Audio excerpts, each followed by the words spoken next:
Përshëndetje miq, ju përshëndes unë Mimoza Elezi. Vazhdojmë shpalosjen e defterit të Sanxhakut të Dugaxhinit. Vrapoj në përreshtat e regjistrimeve osmane të shekullit të 16 dhe të 17. Aty ku historia nuk rrëfehet, por dokumentohet me saktësi administrative. Sot do të ndalem në një vend banim të lashtë të luginës së Drinit të Bardhë. Dhe ky vend banim quhet Bardhoc, Bardonja. Bardonja e Hasit, një fshat i vogël mes maleve të mëdha. Jeta këtu ishte e ashpër, e thjeshtë dhe e lidhur me tokën. Fshati ishte i shpërndarë në shpatet e maleve të Hasit. Karakteristike e fshatit ishin shtëpitë e vogla prej guri dhe druri, me çati kashte ose rasa guri. Jeta ishte e thjeshtë, plegtori, dele, dhi dhe pak bujqësi. Këtu familjet ishin të lidhura fort me fisin dhe traditën, si rrugën kishte vetëm shtigjet dhe kaldrëmet natyrore. Njerëzit jetonin të izoluar, larg qendrave urbane osmane. Pasuria më e madhe e këtij fshati ishin stanet dhe burimet e ujit para krojet natyrore.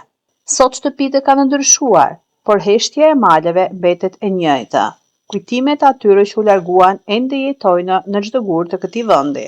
Pra, me regjistrimin e viteve 1570 quhet Bardonja, ndërsa sot quhet Bardhoc.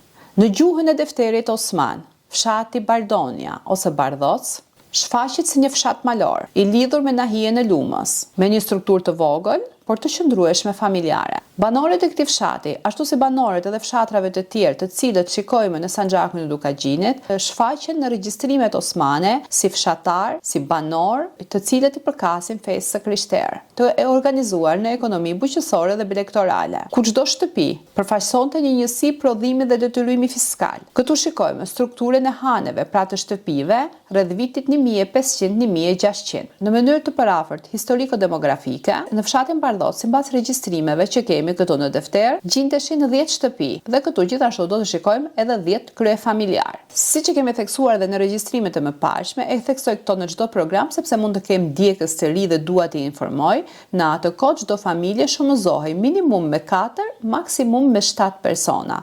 Pra, nëse në këtë fshat ne kishim afërsisht 10 familje të regjistruara, duke e shumëzuar me 4 ose me 7, do të thotë që në këtë fshat në atë kohë banonin 40 deri në 70 banor. Ato çdo fshat në vete ndahej në disa hane, pra në disa lagje, ku këto formoheshin nga familje të mëdha fisnore të asaj kohe. Pra, siç e dim edhe nga kanunet, familjet dhe fiset sa më të mëdha të ishin, aq më tepër rëndësi kishin dhe aq më të fortë quheshin, dhe kështu familjet të mëdha në atë kohë krijonin edhe lagje në vete dhe nhiheshin si fise të mëdha.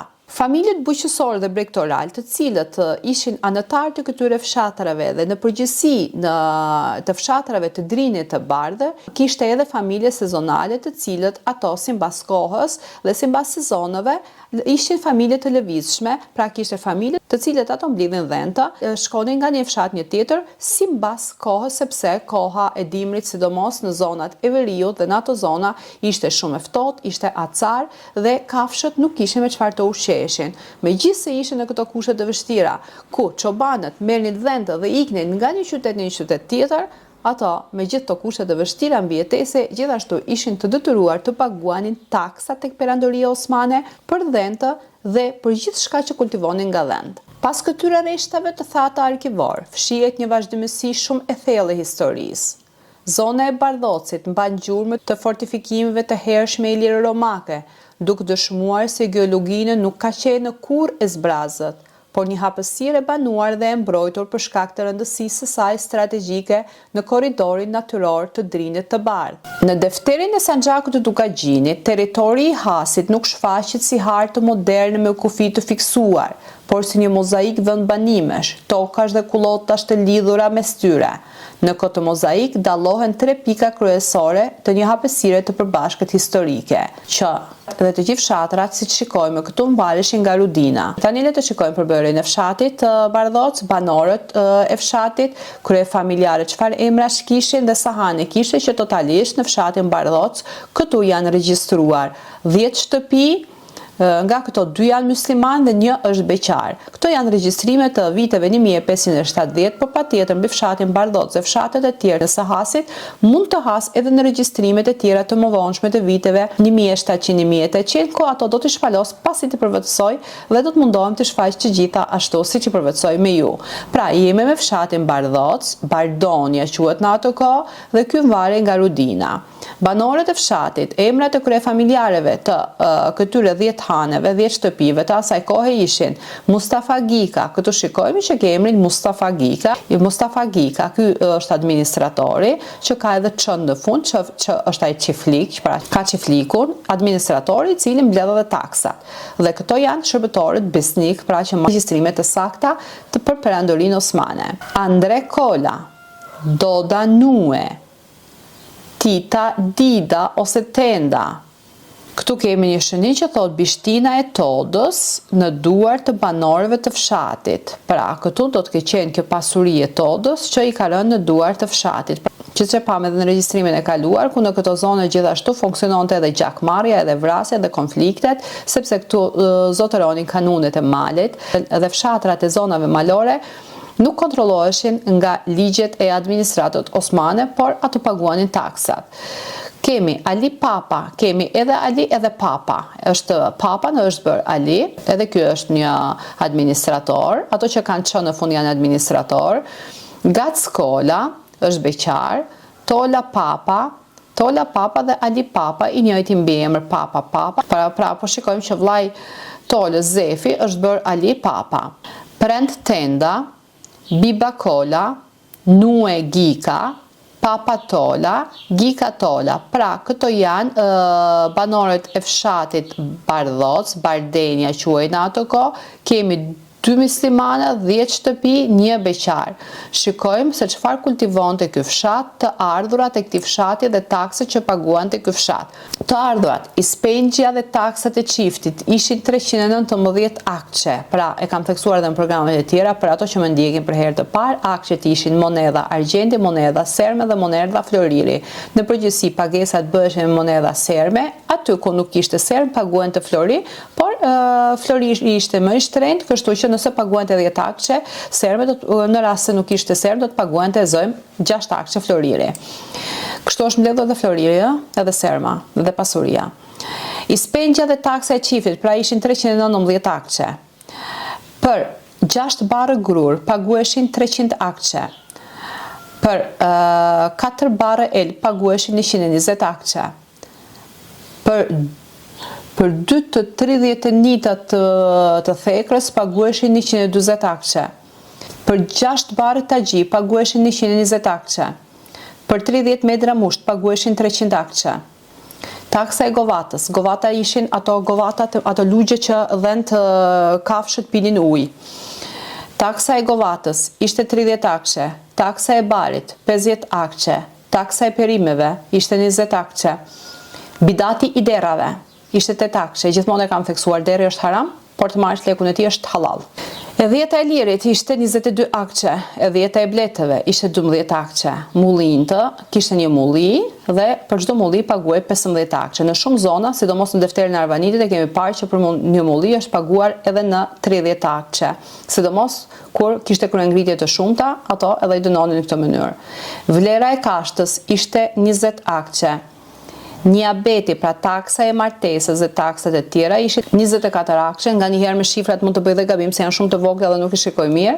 Shuma në total ishte 1500 akçe, pra fshati Bardonia, sot i quajtur Bardhoc, një fshat i mbijetuar që nga ajo kohë deri më sot, me gjithë kushtet e vështira malore ku jetonin këto fshatar, duke u bazuar dhe ke territori i vështirë, duke u bazuar dhe nga kushtet e rënda të dimrit, këto ishin të detyruar të paguanin këto taksa.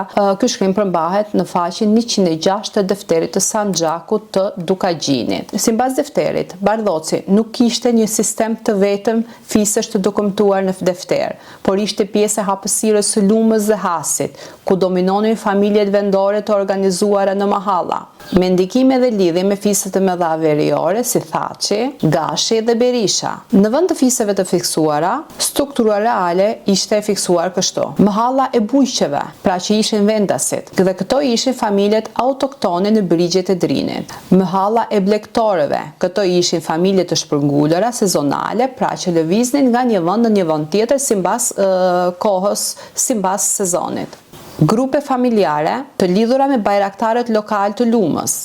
Familje të vogla të shpërndarë në teritoret malore të këtij vendi, që këto nuk kishin emërtime fisore, pra nuk kishin fise të mëdha të njohura, por familje të vogla familjare. Në defteret osmane në përgjithësi nuk shikojmë të shkënohet që ishin këto fise, por shikojmë pra Gjoni i biri i Prengës, Prenga i biri i Palit. Lidhjet fisnore që shohim sot janë shpesh rekonstruksion etnografik i mëvonshëm, që këtë e rastisin pra në shekullin 19 dhe në shekullin 20. Bardhosi, ashtu si edhe vetë lugina e Drinit, nuk ka pushuar kurrë së jetuari, edhe ajo është një histori e gjallë që vazhdon të lexohet në rreshtat e arkivave të ndryshme. Pra, sot u njohem me fshatin Bardhoc në ato pak të dhëna që gjetëm në shënimet e defterit të Sanxhakut të Dukagjinit, por shpresoj që në të ardhmen në dokumentet e tjera të mëvonshme, sidomos të shekullit të 18 dhe të 19, të rastisim edhe të dhënat të tjera. Nuk e di çfarë strukture ka sot fshati Bardhoc, nuk e di sa familjar ka sot fshati Bardhoc, por ajo që di është që banorët e këtyre fshatrave, të cilët ato kanë vazhduar të jetojnë dhe të banojnë këtu në këto fshatra, që prej kohës së lashtë që në kohën ilire, dhe banorët e këtyre fshatrave të cilët jetojnë këtu prej mijëra vjetësh, janë banorët autoktonë shqiptar, të cilët kryefamiljarët e tyre, siç e pamë dhe në regjistrimet e defterit të Sanxhakut të Dukagjinit, pra në regjistrimet vetë osmane të mbajtura nga administrata osmane, këto banor kishin emra shqiptar dhe emri ishte identiteti i tyre dhe ishte vazhdimësia e prejardhjes së tyre, e lashtësisë së tyre, e rënjeve të tyre, që kjo lashtësi vazhdon akoma edhe sot, por me një ndryshim emri. Pra, sot pam fshatin Bardhoc dhe në programin tjetër përsëri do të shikojmë një fshat tjetër që i preket Hasit. Do të jetë fshati Batka. Dhe do të shikojmë se çfarë shënohet për fshatin Batka dhe kështu me radhë. Faleminderit për ato që më ndjekin, faleminderit që ato më mirëkuptojnë, dua të theksoj edhe një herë, ato të cilët i konsiderojmë këto programe lajme, bëjnë një gabim fatal sepse ky nuk është e lajm. Dokumenti është dokument, arkiva është arkiv, lajmi është diçka tjetër. Me ato njerëz të cilët komentojnë në mënyrë të ndryshme në këto programe, ajo që i preku nuk është me të vërtetë mangësia, sepse nuk janë aq të aftë që të gjejnë mangësi në këto programe, sepse po të jenë kaq të aftë, duhet të paktën të shpalosin pak më tepër dokumente arkivore se sa shpalosi unë, pastaj mund të flasin, por ajo e cila i prek ato dhe i detyron që të shkruajnë dhe të mundohen që të më pengojnë në këto programe, është ai ndryshimi i emrave që ato kanë bërë, se jam e sigurt që ato vijnë nga familjet e tyre çiftliqarëve, atyre administratorëve, të cilët janë munduar gjithmonë që të mjelin popullin, të hajnë dhe sot i vjen keq kur ato mund ta kanë pas emrin Pal dhe sot janë bërë Mahmut. Pra, vazhdojmë me shpalosjen e defterit të Sanxhakut të Dukagjinit dhe mirupafshim në programin e ardhshëm. Ato të cilët i quajnë të vyer këto programe, ju lutem shpërndani në faqet tuaj sociale dhe gjithashtu ato të cilët kanë njohuri dhe dokumente të ndryshme mbi strukturën e këtyre fshatrave, t'i shfaqin me mua në komente ose të më hedhin në mesazh, të t'ju hedhin në Messenger, pra në Facebook në emrin tim Mimoza Elezi, sepse një ditë kam dëshirë të vizitoj të gjitha këto fshatra dhe të bëj një bashkim të historisë, pra që nga lashtësia në regjistrimet e periudhës osmane dhe në gjendjen e sotme të strukturës së këtyre fshatrave. Faleminderit dhe mirupafshim në programin e ardhshëm.